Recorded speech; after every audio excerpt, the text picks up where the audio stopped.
4th, 2022, at about 3 a.m., Kouri Richins called 911 to report that her husband was not breathing and felt cold to the touch.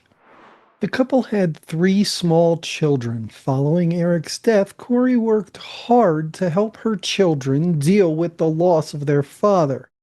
In March of 2023, Kouri self-published Are You With Me?, a grief book for children. Here she is talking about it on Good Day Utah on April 6th, 2023. So my husband passed away unexpectedly last year. And we have 3 little boys, 10, 9, and 6. My kids and I kind of wrote this book on, hoping that it can kind of help other kids. It's kind of the 3 C's is how I visualize it. And it's, connection, continuity, and care. And explaining to my kids, just because he's not present here with us physically, that doesn't mean his presence isn't here with us, and he's doing these things with us. And just making sure you're trying to stay, as much as you can on routine. And I think it's important that I've learned to really affirm, their feelings when they're. On May 8th, 2023, Kouri Richins was arrested for the murder of Eric Richins on March 4th, 2022. Let's go back to the beginning and hear the whole story right after you click the thumbs up during my overly obnoxious trigger warning. Roll the intro. My girl, don't lie to me. Tell me, where did you sleep last night?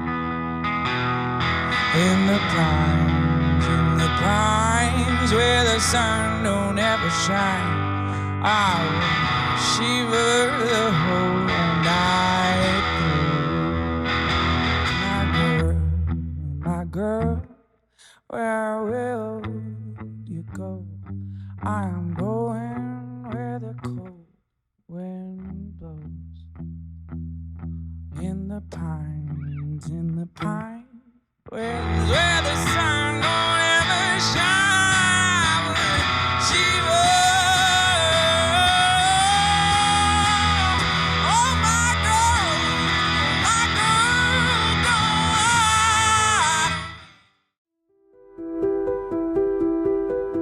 In 2009, 19-year-old Kouri Darden was working as a cashier at a Home Depot.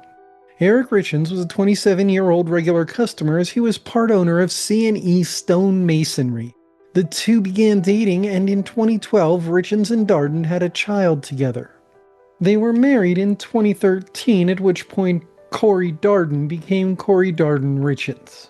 For the duration of this video, Eric Richins is referred to as Eric, and Kouri Darden Richins is simply referred to as the defendant. Due to Eric's stonemasonry success, he was already a millionaire when the two married. Eric and the defendant had a premarital agreement, or a PMA. This PMA made it so that any properties owned by Eric or the defendant prior to the marriage would remain the sole property of the person who owned them before getting married. This means that C&E continued to be owned exclusively by Eric. The defendant had no legal right to the business's property, profits, or holdings. Additionally, Eric maintained sole ownership of the home the couple moved into together. To the best of my knowledge, the defendant did not have any holdings of note when the two married. A clause in the PMA provided the defendant with ownership of Eric's assets if she outlived him and the two were legally married at the time of his death. Between 2013 and 2019, the couple had 2 more boys. According to court documents, there were bug-out bags for every member of the family in the garage, consisting of survival supplies in a duffel bag and a backpack for each member of the family. The downward spiral leading to Eric's death began in March of 2019. On March 19, 2019, the defendant used a fraudulent power of attorney document to open a revolving credit deed of trust on Eric's house. These are better known as home equity lines of credit, or HELOCs. The HELOC was both opened and maxed out on the same day without Eric's knowledge. On April 26, 2019, the defendant incorporated K. Richins Realty LLC, or KRR, which would purchase, fix up, and flip houses according to the Articles of Incorporation. The funds from the HELOC were used to start the business. In 2019, KRR only purchased one property, and that was in Heber City, Utah. When you operate a business like C&E, it is considered good practice to pay your taxes every quarter instead of yearly. So taxes are generally paid in March, June, September, and December. Eric paid taxes quarterly until June of 2019, when the defendant began misappropriating the tax funds and lying to both Eric and his accountant about it. Through 2019 and into 2020, the defendant charged significant amounts on Eric's credit cards. In September of 2020, Eric found out about everything. Court documents do not detail how Eric found out about the fraud. By this time, the defendant had taken out the $250,000 line of credit, approximately $127,000 in misappropriated tax money, about $30,000 in unauthorized credit card debt, and roughly $100,000 in funds illegally removed from Eric's accounts. Eric confronted his wife, the mother of his children, the defendant, about the $500,000 stolen dollars. The defendant promised to repay the funds with the proceeds from KRR, which lost money every month that it had been in existence. In response to this discovery, Eric contacted an estate planning lawyer with two goals. His short-term goal was to protect himself from continued fraud. His long-term goal was to protect his children's future by ensuring that the defendant would not be able to manage his property ever. Eric created a healthcare directive, durable power of attorney, a pour-over will, and the Eric Richins Living Trust, or the Trust, and put his sister, Kouri Richins Benson, in charge of these in the event he could not manage them himself. If you are unaware of what these are, a healthcare directive states who has the power to make Eric's medical decisions if he cannot. A durable power of attorney names the person who can sign Eric's name if he cannot. A pour-over will automatically allocates any assets not already in a living trust into the trust upon death, and a living trust is a mechanism to manage and distribute a person's assets. This completely excluded the defendant from managing any part of Eric's finances and medical decisions in the event that he became unable to do so, thereby superseding the PMA. The defendant was unaware of this. Eric's house and his interest in C&E were immediately placed into the trust, preventing further fraud by the defendant. Eric removed the defendant as the beneficiary of his $500,000 life insurance policy and designated the trust as the beneficiary, all without the defendant's knowledge. By March of 2021, Eric's remaining $1.7 million in life insurance policies had been corrected to remove the defendant as the beneficiary. The defendant had to get a little bit more creative about her fraud at this point. This is very important. The defendant, her family, her business, and C&E all banked with America First Credit Union, or America First. The defendant also had an account with Navy Federal Credit Union, or Navy Fed. On June 29, 2021, Ironbridge Financial, or Ironbridge, requested bank statements from the defendant to process her application for a mortgage. The defendant provided an America First statement dated May 31st. According to this statement, the KRR account had $210,898.61 in it, when in reality, that account only had $15,809.93 in it. Want to guess which account had over $210,000 in it? Good, take a guess. Throw it in a comment. That's right, it was the C&E account. Additionally, the transactions on the statement matched the transactions on the C&E account. The defendant submitted a falsified document that consisted of the header from her America First statement and the body from C&E's America First statement, both for May of 2021. On July 2nd, 2021, an Ironbridge representative contacted the defendant saying, "When I ran your credit, it was lower than I expected. Looks like there are some delinquencies with regards to a few credit cards. I was just surprised by that. I know you have lots of dollars in the bank to cover expenses." 3 days later, the defendant responded, "I recently learned about all of that as well, lol. And then my husband tried to explain to me this was his doing a while ago. We're in the process of a separation for one of many reasons, but this is one of them, to keep it short and sweet, lol. It's been crazy to say the least." This statement is not supported by any evidence. On July 7, 2021, the defendant representing KRR entered into a mortgage agreement with Ironbridge for an undisclosed sum of money. On August 12th, the defendant again repeated the America First statement fraud to Excel Financial Services, or Excel. On August 28, 2021, the defendant deposited a check from her Navy Fed account into KRR's America First account for $2,100. The Navy Fed account had a zero balance, and the attached line of credit was overdrawn by $13,964.50. Before America First could draw back the check, all the money had been transferred to her mother, and an additional $13,775.85 was paid to creditors from this account. On September 12th, the defendant responded to a request from Excel for a letter explaining her poor credit scores by stating, A lady out of Seattle had gotten a hold of my social security number.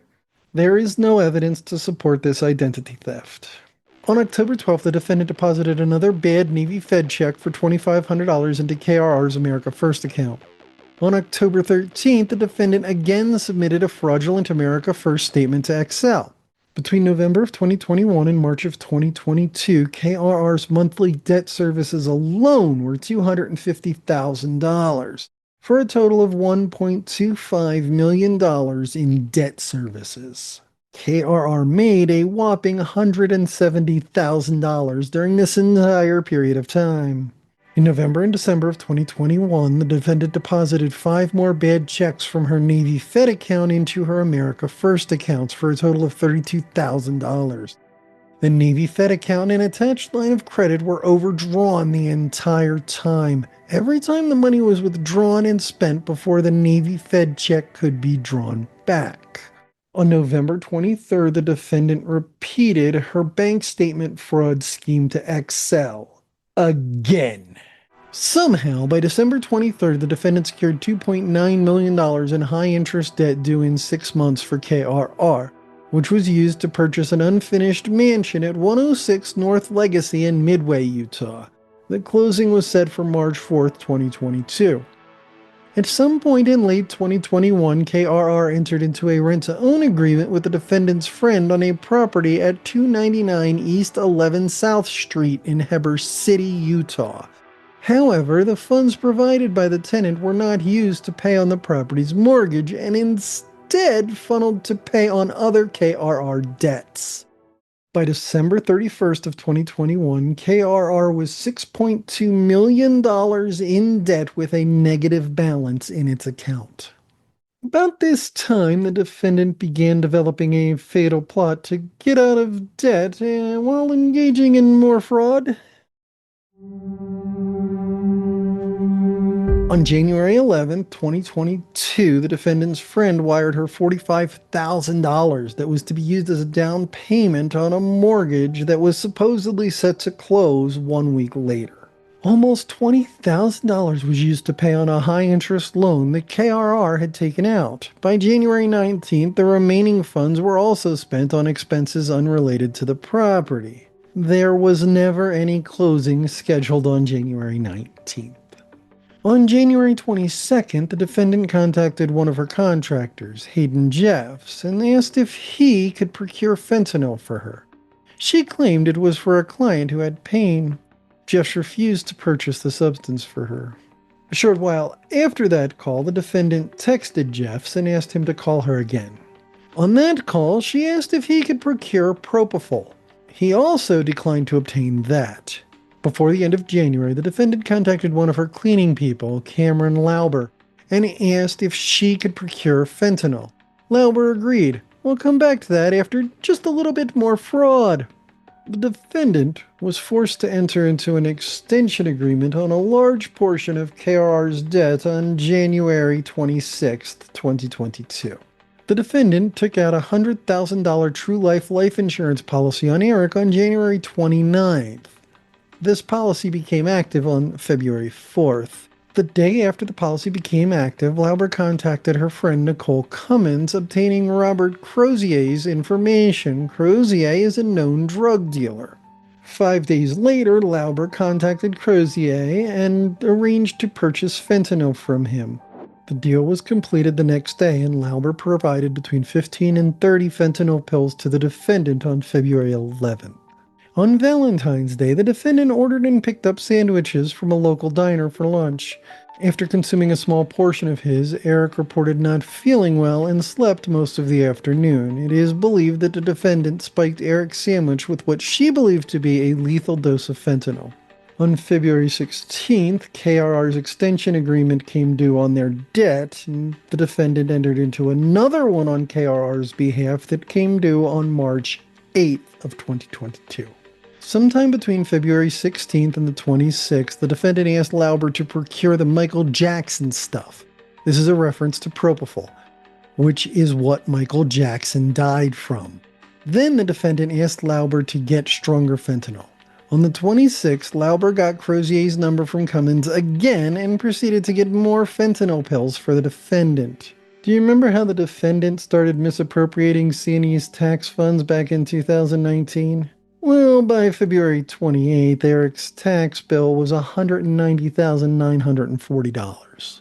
While we have no idea what was said on the call, we do know that the defendant talked to the IRS for almost 2 hours on March 2nd, 2022. Sometimes, early March doesn't roar. It just quietly delivers a body bag. At 3:21 a.m. on March 4th, 2022, the defendant called 911 and reported that Eric was not breathing. He's cold.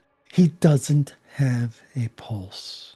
EMS arrived at 3:31 a.m. and attempted life-saving measures. After working on Eric for an hour and 28 minutes, EMS pronounced him dead at 4:58 a.m.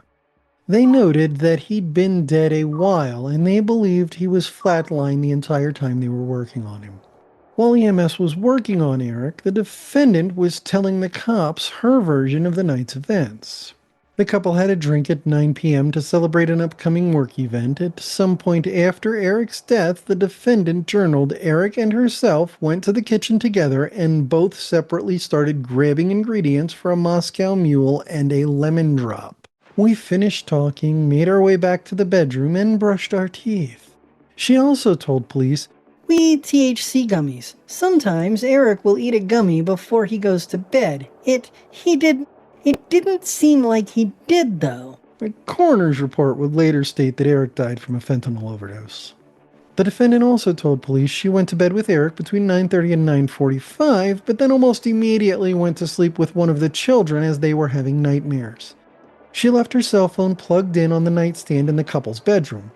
She woke up in the child's bedroom at 3 a.m. and returned to the couple's bedroom. At this point, she touched Eric, realized he was cold, and immediately called 911. The next day, the defendant closed on 106 North Legacy in Midway, Utah, and incurred another $3.17 million of debt. The day after that, or March 6th, the defendant had a locksmith come to the home to drill Eric's safe in his detached office. Amy Richins, Eric's other sister, saw the locksmith and followed them. Amy informed the defendant that she did not have a legal right to enter the safe without Richin Benson's permission, as she was Eric's trustee, at which point the defendant punched Amy in the face and neck. The sheriff's department responded to the home, contacted Eric's estate planning lawyer, who confirmed the defendant was not the trustee and that Richins Benson was. And this is how the defendant found out that Eric had completely cut her out of his will. On March 9th, Lauber again purchased fentanyl for the defendant. It is unknown what the defendant planned to do with this fentanyl. By April 13th, the defendant's confidence was starting to fade. On April 13, 2022, police informed the defendant that Eric's cause of death was an overdose from fentanyl.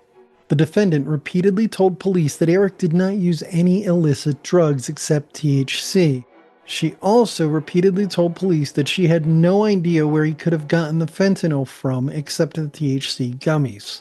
Over the next 3 days, the defendant did some very interesting Googling. Can you delete everything on an iCloud account? Can you delete everything off an old iPhone without actually having it? What do cops do when they seize electronics? Women, Utah prison. What are you allowed inside Utah jails? Death certificate says pending. Will the life insurance company still pay? Luxury prisons for the rich in America. How long do life insurance companies take to pay? The text on the screen includes typos, and I'm not going to make any guesses or accusations about those typos, but let me ask you something. What kind of state of mind are you in when you're making typos like that? On April 28th, the defendant attempted to collect on Eric's 2 true life policies. On May 31st, 2022, the defendant's mom texted the defendant stating, "Jeff's running his mouth." Eric's cause of death was reported to True Life on June 7th, prompting them to ask the defendant for copies of any prescriptions Eric may have had for fentanyl. The defendant responded that he didn't have any such prescriptions and she didn't know where he could have gotten the fentanyl. On the 1-year anniversary of Eric's death, March 4th, 2023, police decided to interview the defendant again. This time, she tells the police, "I made Moscow mules in the kitchen and I brought them into the bedroom." She said they drank them sitting on the bed. The defendant journaled Eric and herself went to the kitchen together and both separately started grabbing ingredients for a Moscow mule and a lemon drop. We finished talking, made our way back to the bedroom. The defendant also said that she witnessed Eric eating a THC gummy after consuming the Moscow mule. And I didn't actually see him take it. He told me he took it. And He had to have taken it while I was making the drinks. when police asked the defendant how she thought the fentanyl got into Eric's system, she responded, I honest to God think it was in one of those gummies. The autopsy found no THC in Eric's system. The lab found no fentanyl in any THC gummies in the house at the time of Eric's death. Additionally, the defendant's phone was unlocked 6 times in the 15 minutes preceding the 911 call, contradicting her earlier story. The phone had also traveled 387 feet during this same time. Finally, a significant amount of data, including hundreds of texts between the accomplices mentioned in this video, was deleted from the defendant's phone shortly after Eric's death. On April 6, 2023, the defendant gave that interview you saw excerpts from in the introduction. On May 8th, the defendant was arrested for Eric's murder and provided with the documents I used as some of the primary sources for this video. But we are not done yet. 2 things are true about August 22nd, 2023. First, the defendant obviously did not realize it is a really bad idea to talk about crimes on a jailhouse phone. Second, she spoke about picking up the food at the diner and eating it in the office on 2 separate phone calls, one with her mother and one with her brother. On September 14th, the jail conducted a targeted search on the defendant's cell. They found the walk the dog letter. Here are some excerpts. The top of the first page says, "Walk the dog, but take vague notes so you remember."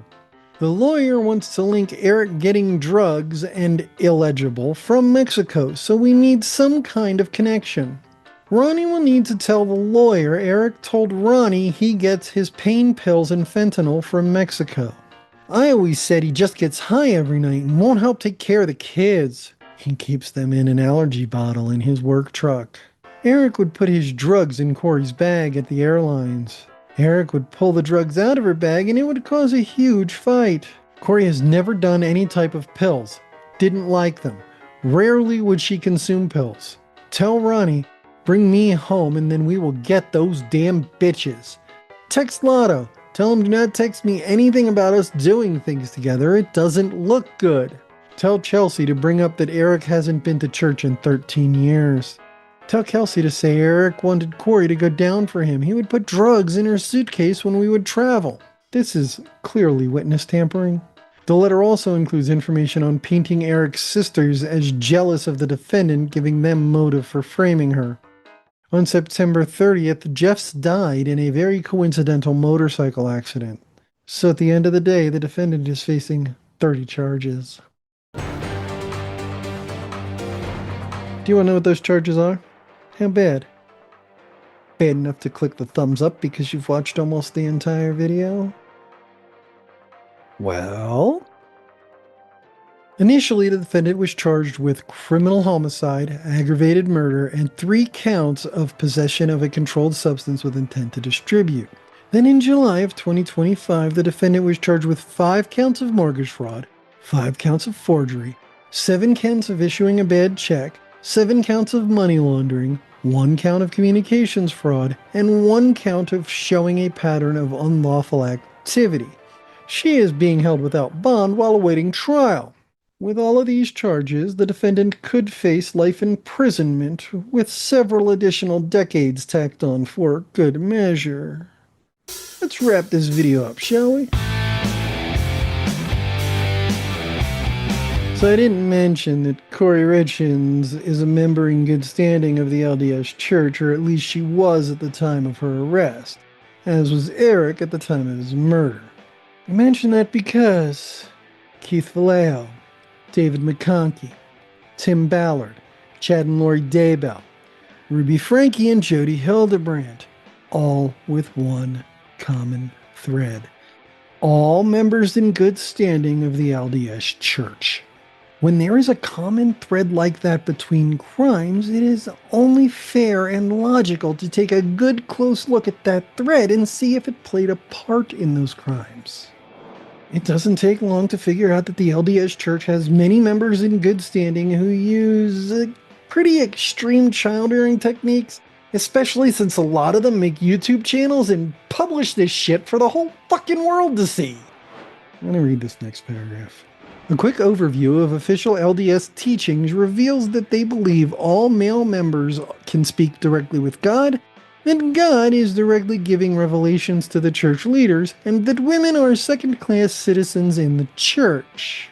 These are beliefs that can easily be turned into extreme views, especially if the person is mentally or emotionally manipulated into doing so. Basically, what I'm saying here, the LDS Church is a problem, people.